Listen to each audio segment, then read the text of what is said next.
reflux disease.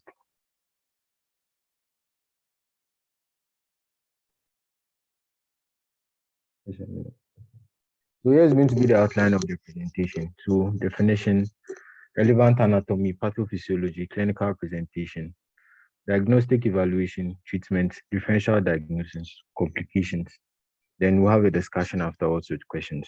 Then the references follow after. So GERD is a chronic medical condition caused by a flow of contents from the stomach into the esophagus that results in both symptoms and complications. So acid reflux, GERD, and heartburn, are they the same? These terms are often used interchangeably, but they actually different meaning. They actually have different meanings. GERD is a disease or a diagnosis defined as regular symptoms caused by flow of gastric contents into the esophagus, like we saw in the definition. Heartburn is one of the symptoms of GERD. Acid reflux is the reason why patients have GERD. There's actually reflux that can be non-acidic and can be seen as GERD as well. An estimated 1.03 billion people are suffering from GERD, of which the prevalence differ from region to region.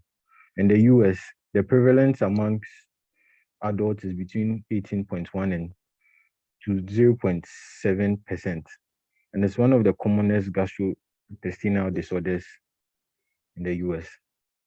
With the relevant anatomy, the esophagus is a muscular tube that's approximately 25 centimeters that connects the hypopharynx to the stomach just below the diaphragm. In the upper portions of the esophagus, both the longitudinal and the inner circular layer are striated. The lower two-thirds, which includes the thoracic and the abdominal parts, containing the lower esophageal sphincter, both layers are comprised of smooth muscles. The esophagus is lined by a stratified squamous epithelium, which extends distally to the squamocolumnar junction, where the esophagus joins into the stomach. It is separated from the pharynx by the upper esophageal sphincter, which is closed due to tonic activity of the nerve supplying the cricopharynges. The lower esophageal sphincter, which consists of a 2 to 4 centimeter zone in the distal end of the esophagus, that has high resting tone, and is assisted by the diaphragmatic sphincter, which is largely responsible for the prevention of reflux. So here's a diagram of the lower esophageal sphincter, which will be of utmost importance when you are discussing this topic again. The factors that are associated with GERD include pregnancy or obesity, fatty foods, chocolates, coffee, alcohol ingestion, large meals, cigarette smoking, drugs, diseases such as systemic sclerosis, treatment of achalasia, and hiatal hernias are all associated factors of GERD. With the pathophysiology, usually GERD includes a poor functioning gastroesophageal junction, which coupled with impaired esophageal clearance alters the esophageal mucosal integrity. Reflux esophagitis develops when the reflux gastric juice triggers the release of cytokines and chemokines that attract inflammatory cells, and that also might contribute to the symptoms.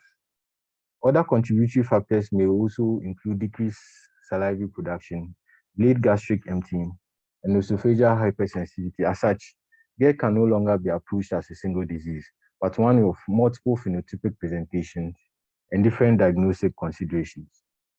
And so here's a short table that summarizes whatever happens with the pathophysiology. And so with the esophagus, here's the function that acts as an antigrade pump, where disorders of motility and mucosal resistance decreases acidic clearance and increases sensitivity. So the anti-reflex barrier that's formed by the lower esophageal sphincter and now the crea of the diaphragm. And now with this one, when they have an incompetence in the junction, but the dominant mechanism of the gastroesophageal junction incompetence includes the transient relaxation. That's usually formed from a vasovagal reflex in which the lower esophageal sphincter relaxes. It's elicited by gastric distension, sorry. And when they also have lower esophageal hypotension, then anatomic distortion, an example being a hiatal hernia. And so the hiatal hernia alone, the The anatomic distortion alone can stand on its own to form GERD, but in conjunction with the other dominance mechanisms that we spoke about can also contribute to GERD. The symptoms can be categorized under either esophageal symptoms or extraesophageal symptoms. The esophageal symptoms include heartburn, which is the commonest, and regurgitation as well. Dysphagia, odynophagia, belching. The extraesophageal symptoms include cough, wheezing, hoarseness, sore throat, and chronic epigastric pain. So there are certain signs and symptoms that you see that that that will trigger a more complex disease or a complication of the disease, where patients present with alarm symptoms such as dysphagia, early satiety, GI bleeding. So they can upper GI bleeding. So they can present with either hemoptysis or melena. They can also present with odynophagia, persistent vomiting, unexplained weight loss, and continual pain. With the investigations, there's no good standard for diagnosing of GERD. And so people who present with simple GERD, usually when you take a history with physical examination and you go ahead to treat, and now they respond to the treatment, you can actually make a diagnosis of GERD. And so we still employ certain investigative tools, such as one key one is an upper GI endoscopy, which is a widely used objective test in evaluating the esophageal mucosa. And this should be performed as soon as possible when patients present with the alarm symptoms. So when you find erosive gastritis, erosive esophagitis and Barrett esophagus, they are specific for the diagnosis of GERD. And so once we do the upper GI endoscopy, we can grade whatever pathology we find using the Los Angeles classification. That's grade A, B, C, and D. But it must be said that with grade A, we'll look at it shortly. With grade A, we have mucosal break that's confined to the mucosal fold, each no longer than 5 millimeters. Grade B, at least one mucosal break longer than 5 millimeters confined to the mucosal fold, but not continuous between two folds. With grade C, we have mucosal breaks that are continuous between the tops of the mucosal fold, but they are not circumferential. Then with grade D, they have extensive breaks engaging in at least 75% of the esophageal circumference. And so usually with grade A is not usually diagnostic as GERD, but with grade B coupled with symptoms, then you can make a diagnosis of GERD. But patients that present with grade C and grade D, they are diagnostic of GERD. So these are the pictorial view of the various grades that we just spoke about. So another investigative tool that's employed is esophageal manometry. High resonance manometry can be used to assess motility abnormalities associated with GERD, but HRM is not alone diagnostic test for GERD. The weak lower esophageal sphincter pressure and ineffective esophageal motility often accompany severe GERD, but no manometric abnormality is specific for GERD. HRM also has a role in evaluating patients considering surgical or endoscopic anti-reflux procedures, primarily evaluating patients with GERD. And so as we also read further, we realize that people who present with achalasia also present with heartburns, which we said was a commonest cause of GERD. And so with patients like that, if you want to do any surgical procedure to help relieve their achalasia, you need this manometry to be done so that you know the modality in which to treat them, whether they have GERD or they have achalasia, because the treatment modalities are different. So we can also do a pH monitoring for them. So for patients who also have to go through the pH monitoring, we also have to do the HRM for them to also know the positioning of the lower esophageal sphincter. This is also used to assess the acid exposure to establish or refute the diagnosis of GERD, and for correlating symptoms with reflux episode using the symptoms index or symptom association probability index. This is a quantitative measure to assess the relationship between GERD and symptoms. And so this diagram here just helps us to go through the algorithm and diagnosing people with GERD. Like I said earlier, people who present with this and heartburns or regurgitation without alarm symptoms, but the symptoms is sufficient the symptoms have sufficient frequency in order to impair the quality of life. You can start with this in an 8 week, once daily before meal trial PPI.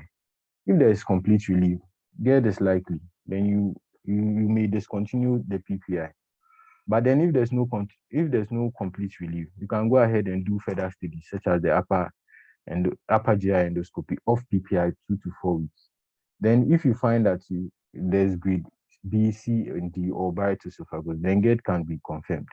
But when the upper GI endoscopy, or you find that you have grade one GERD, then you go ahead to do reflux monitoring.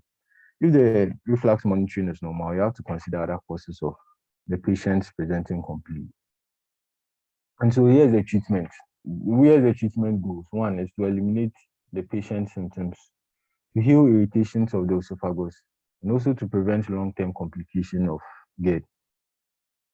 So with the management, it requires a multifaceted approach, taking into account the symptoms presentation, endoscopic findings, and likely physiological abnormality. So it can go through the medical approach or the surgical approach. So with the medical approach, usually we have the non-pharmacological management and now the pharmacological management.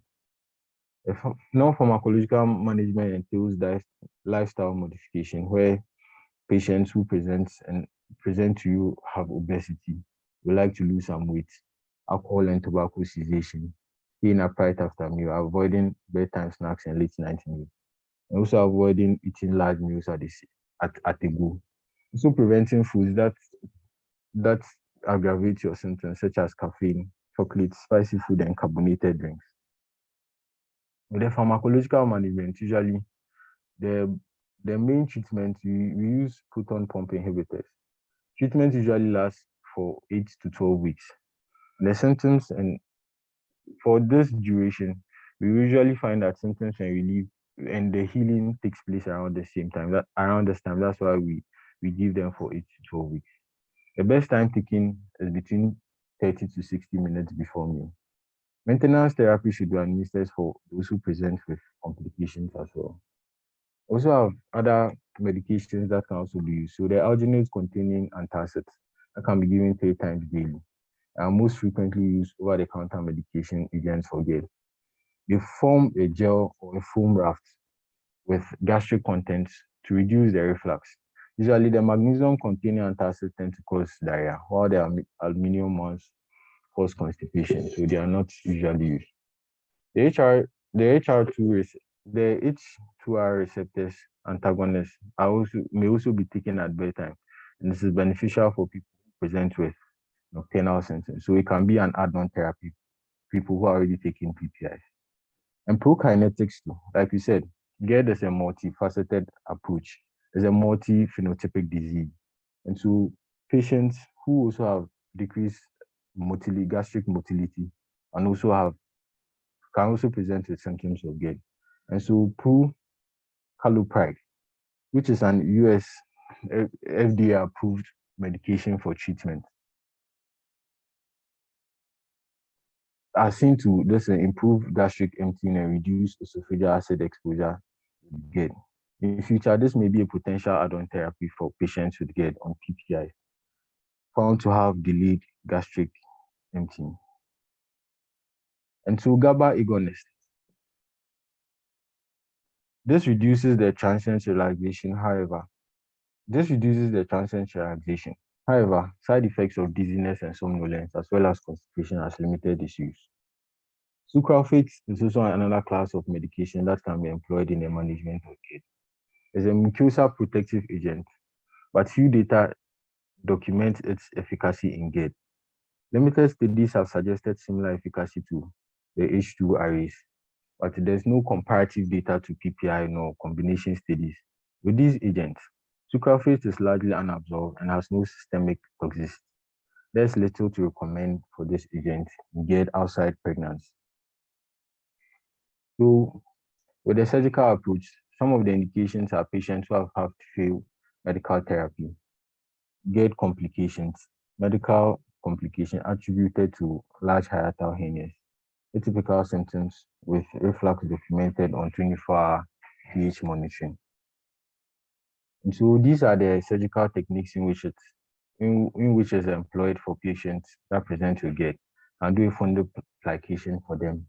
You can also do magnetic sphincter augmentation. Also do a roll and wide gastric bypass for patients who are battling obesity as well. Then what is in extensive research currently is endoscopic anti-reflux therapy. So we are going to talk about a different form of GERD. This is refractory GERD. This is a type of GERD that does not respond satisfactorily to standard PPI doses for at least 8 weeks. This seems to be more prevalent in patients with NERD, that's non-erosive reflux disease, and it may also have various causes. These refractory GERD can also be from ongoing acidic and non-acidic refluxes. That is from pepsin or bar reflux, and the non-acidic causes are that are patients who have dysmotility issues, those with eosinophilic esophagitis, those with functional heartburns, overlap syndrome with irritable bowel syndrome, visceral hypersensitivity. And non-reflux causes may be due to impaired response to the PPI, which may be tied to several factors, including increasing body weight or genotypes of the P450 system that influence PPI metabolism. For the management of patients that present to the consulting room with refractory GERD, we can evaluate them in two phases. One, patients that have previously been empirically treated with PPI without objective workup. So when they come, you would have to optimize their PPI. So when they are not taking their PPIs well, especially those who take them wrongly, especially the time frame before their next meal.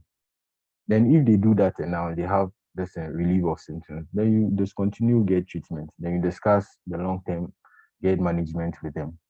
But if they are unsatisfactory, then you go ahead and do further studies. So you can do an upper GI endoscopy of the PPI for 2 to 4 weeks. If you have normal findings, then you do the reflux monitoring of the PPI. If it is negative, then there's no evidence of GERD, so you look for other causes.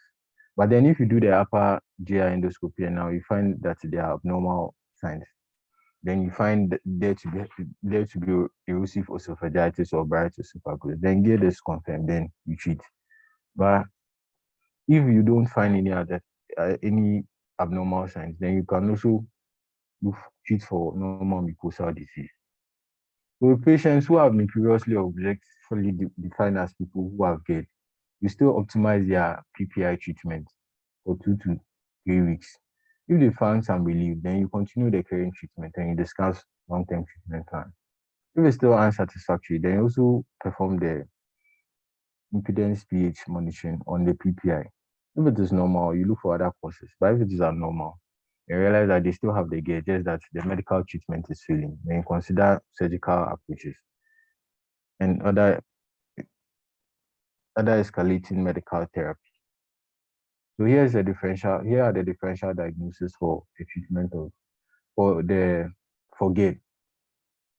Coronary artery disease is one important differential if patient presents with you with epigastric pain or heart pain. Eosinophilic esophagitis. And so this one's usually diagnosed via history, physical examination, and also important upper GI endoscopy can be done with biopsy. And so with these patients, when you do the upper GI endoscopy, you find findings that are consistent, like multiple esophageal rings, linear furrows or white punctate exudate. Then peptic ulcer disease is also an important differential. Then the biliary colic, where after further evaluation, you can also do an ERCP for these patients. Esophageal motility disorders such as achalasia. When you do the HRM for them, these patients can be picked up. Gastritis, whether acute or chronic, is also an important differential for GERD. So the complications include peptic strictures, Barrett's esophagus, and adenocarcinoma.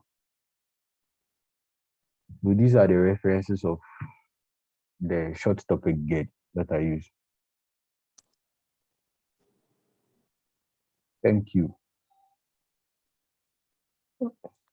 Great. Thank you very much, Dr. Raymond, for that great but short presentation. It highlights the diagnosis of GERD as well as the treatment. Of course, there are other aspects of GERD, especially in different subpopulations, GERD and asthma, GERD and pregnancy, and all of that that we've not exhausted in this presentation. I'm happy that you did this in less than 30 minutes, and so very much straight to the point. And that's allow us some good time to have a discourse around this. So like I indicated, and you saw in the chat box that I put in, if you have any comments, you could make use of that one. But once we are at the end of it, you can electronically put up your hand, and then I would ask you to unmute yourself, and then you go ahead with your questions, comments, suggestion, and all of that. But this was definitely an excellent presentation, and of course highlights the importance of diagnosing GERD and the algorithm and how to begin the treatment and all of that. I'll just go through what is in the comment section, and then from there we can go ahead with regards to anyone who wants to comment or ask a question. Then I would unmute you to be able to do that. Famselom is thanking you for a brilliant presentation. Please, what's the place of prokinetics, for example, domperidone as add-on in the management of GERD? And then, so that's the first question. The second one, Nanajua, okay, so she says, great presentation, thank you. So Dr. Ray, the role of prokinetics in the management of GERD. So with the role of prokinetics, it is important to elicit it when people are seen to have like slower gastric emptying. And so once there's anything that will cause an increase in intra-abdominal pressure will obviously affect the lower esophageal sphincter. And so if you have found patients whose cause of GERD is as a result of decreased motility or decreased gastric emptying, prokinetics is also an important add-on therapy that you can use in the treatment of GERD. Great. There's actually a Cochrane database on this about the medical management of GERD with emphasis on the adjunctive role of prokinetics for gastrointestinal reflux-like disease and all of that. Like he did indicate, it's not for all the patients, it's in a select group of the patients. The mainstay, of course, medically is the PPIs, which are more effective than the histamine 2 receptor antagonists, the H2RAs that he did mention, mainly in relieving usually the heartburn in those patients who have gastroesophageal reflux disease. Maybe those who are probably old in the system. GERD, back in the day, they used to say God, G-O-R-D instead of GERD. So just to get people to know that it's the same thing. Obviously, depending on whether you are mentioning it as esophagus or esophagus.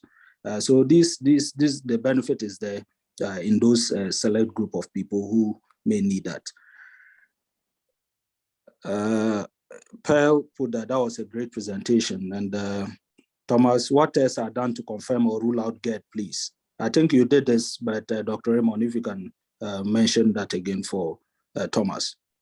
So people who present with simple GERD, that's those who come with regurgitation or people who present with heartburn. Usually, there's no gold standard criteria for the diagnosis of GERD. So you can even go ahead to treat them. And once they get a relief of the symptoms, then you can actually diagnose GERD.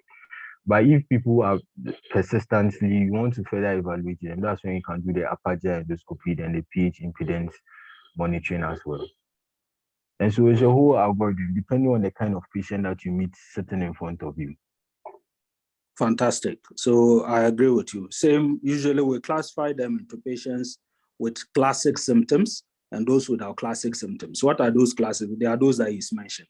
Usually the heartburn and the regurgitation. Once you have those classic symptoms in any patient, the clinical symptoms alone are enough, they suffice. So you can go ahead with the treatment.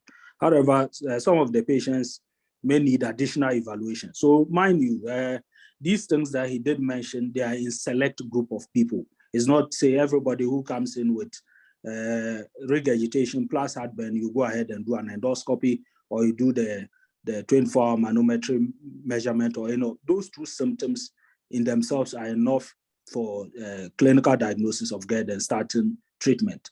Those who may require additional evaluation will include those who have what we call the alarm features. I think he did mention those as well.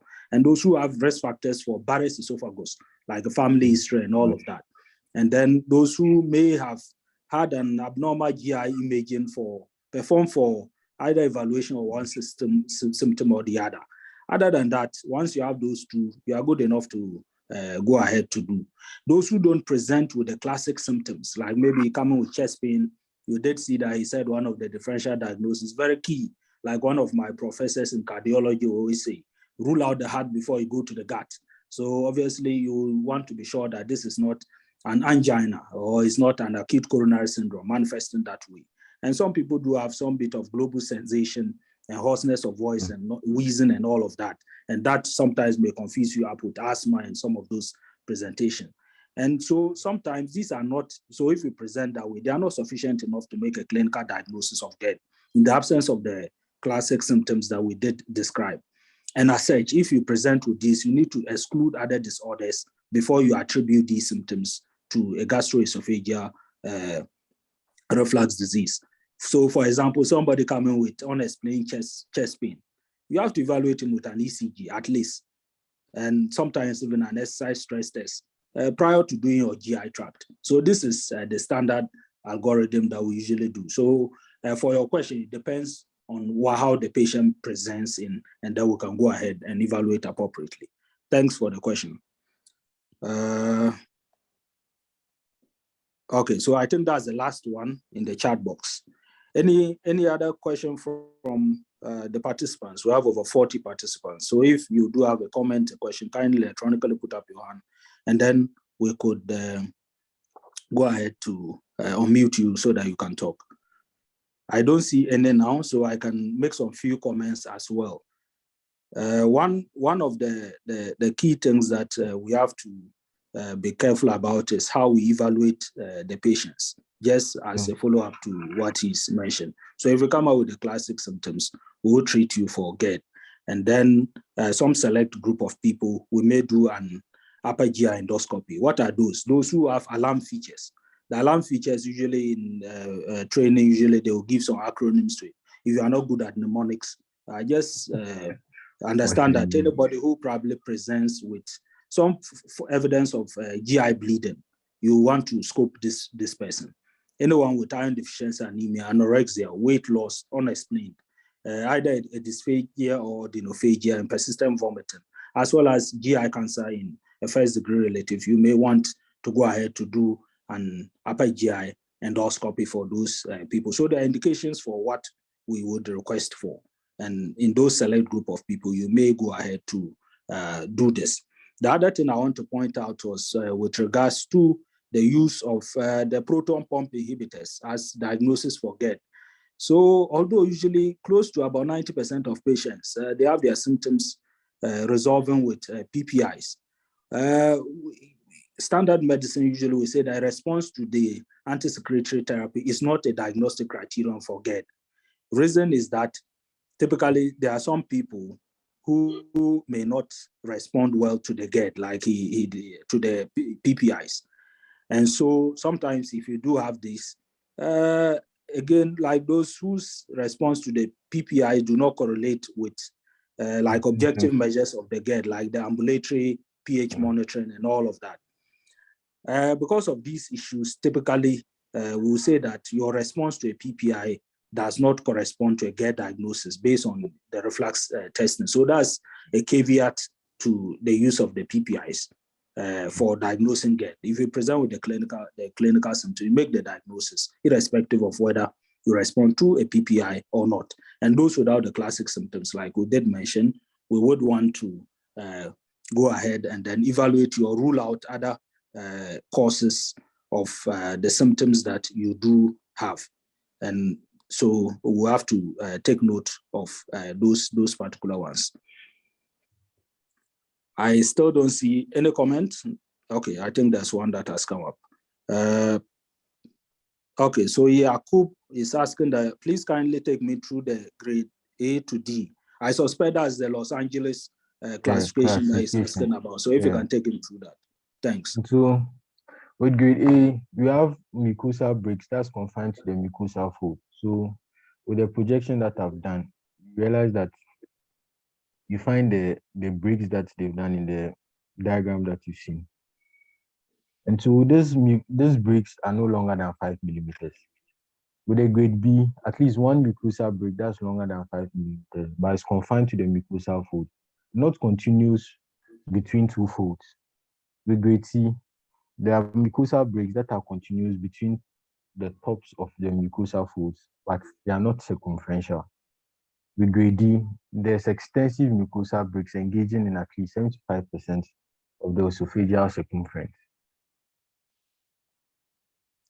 Fantastic. So I'm sure Yakub is well abreast with this now. I'm surprised we didn't get any comment or any question on the role of H. pylori eradication in GERD. Is this something you've come across, Dr. Raymond? Yeah, the role of H. pylori eradication in GERD. Actually, what I read about it is that it's actually a protective mechanism where H. pylori actually causes atrophic gastritis, and that decreases the secretion of GERD. That sounded a little controversial, but that's what I came across with the role of H. pylori and GERD, the association between H. pylori and GERD. Yeah. So actually, it depends on where the predominant involvement is. So usually those who have H. pylori associated with GERD, in patients with those that have the corpus dominant or those who have pangastritis, they would have worsening of their symptoms when you treat them with or when you eradicate the Helicobacter pylori. And those who have antral dominant gastritis, they do have improvement in their symptoms. So usually the teaching is that the effects must be balanced against the risk of a continued infection. Just to say that anybody who has H. pylori diagnosed in the setting of GERD, usually the guidelines will say that you should eradicate the Helicobacter pylori. This does have improvement in of the symptoms in those, like I said, those who have antral predominant gastritis. But the role for empirical eradication of the Helicobacter pylori is uncertain. So everybody who comes in, you just empirically, you want to treat for Helicobacter pylori. The reason is what you just mentioned, because the chronic acid suppression with the PPIs, the PPIs will suppress the acid production. This will put you at a risk of atrophic gastritis. And that's another ball game altogether. So in such patients, of course, the difficulty is with regards to the fact that once you suppress it, the risk of atrophic gastritis in such people would increase.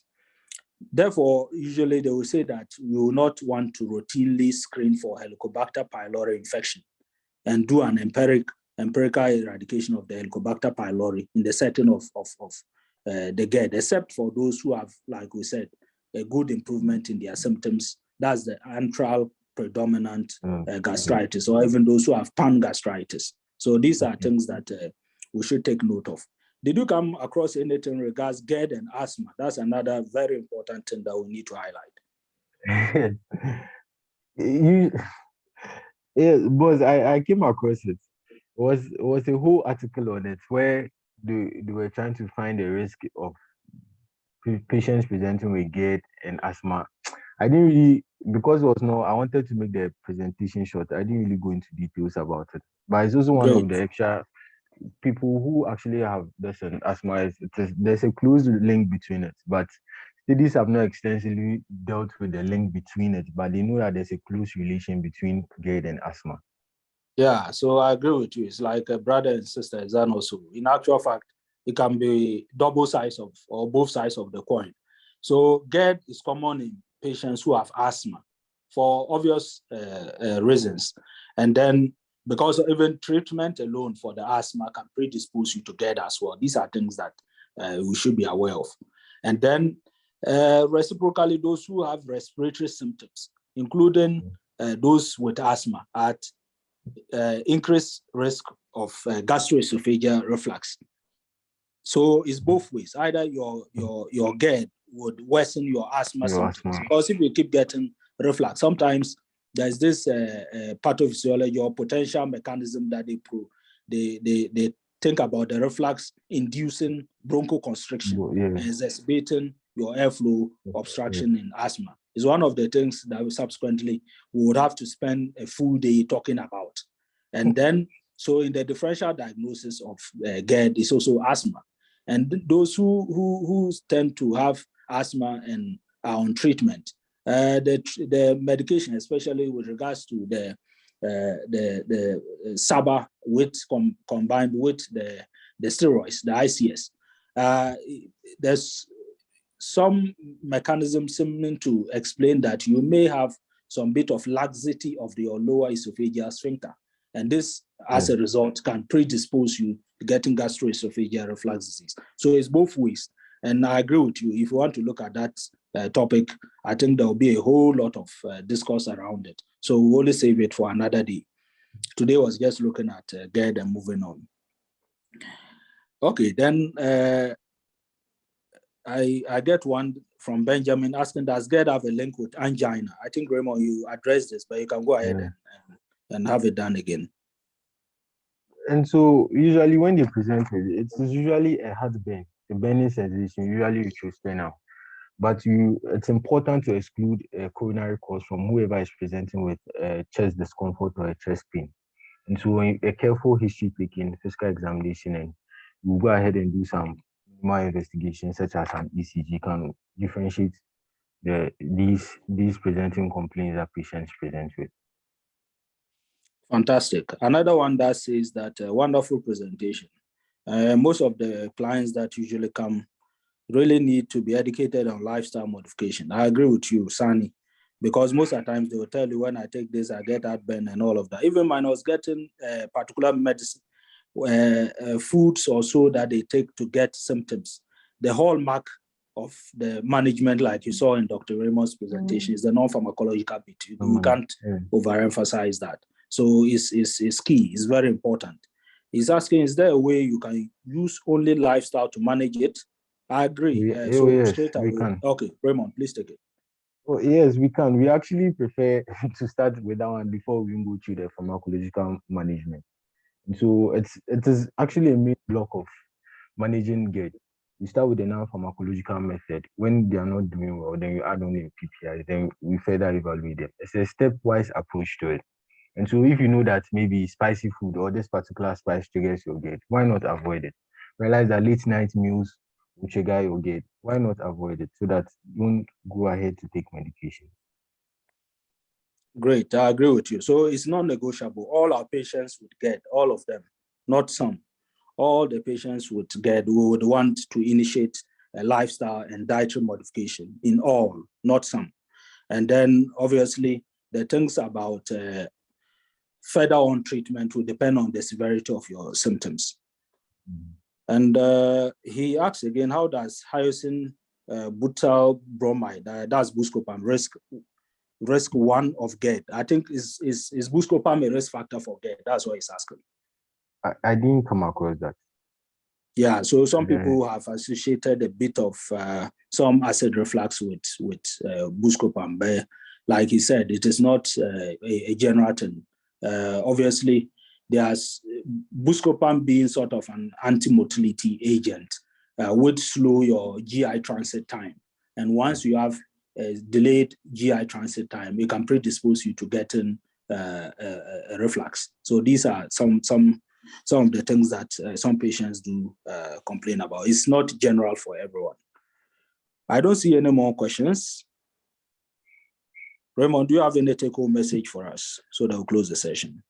Well, the take-home message is that if patients present with with with symptoms of GERD, you usually have to go through the stepwise approach. The simple first things first, non-pharmacological management, then pharmacological. Then, if we feel that they need further evaluation based on the presenting symptoms or our ongoing treatment, then we can treat GERD. It is usually not a one-time thing. So we see that patients usually often come if, especially one part of the management is not being done right, especially if you keep giving patients PPI and they still present to you, still taking their spicy food, still taking late night meals, you realize that there can be a bit of frustration, but we just carefully need to educate our patients and we'll successfully treat them. Thank you. Great. Thank you very much for a fantastic job done. Participants, like you see in the chat box, and as we always do at the end of each presentation, we want to evaluate the presenter. Raymond, I didn't take note that you had a lot of titles by your end. So much BC, qualification, boys. WASI, HB. Which one is the HB? Human biology. Wow. I think you should add as well preschool, pre-preschool. Yeah, That was just on the side. So kindly click on the link that I've put up, and then you can just take a minute of your time to assess this presentation and make some comments for us to improve upon this subsequent presentations. Thank you so much for joining us today. Those of you in the Upper West region, we have a buffet in about 2 hours' time at the Plush Delagio Hotel for prescribers.